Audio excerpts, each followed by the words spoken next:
Okay, so good morning. I am prepping for this week for my breakfast.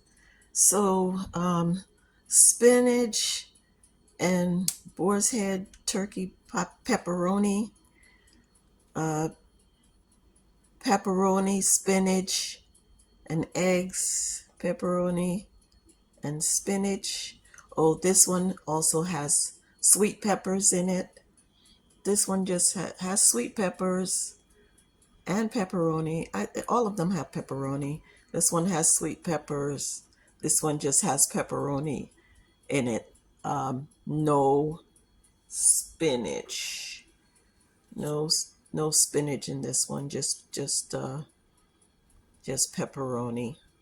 So we'll see how that comes out. And then they all have a little seasoning salt in them. You gotta load them so they can be good.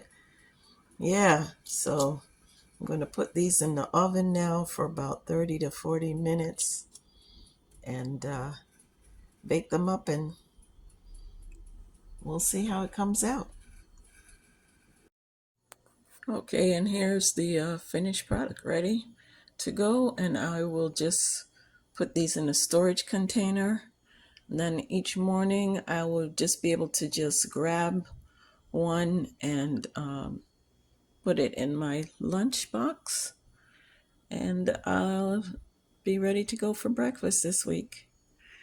Like, share, subscribe, become a member to see me actually do the full video from the beginning.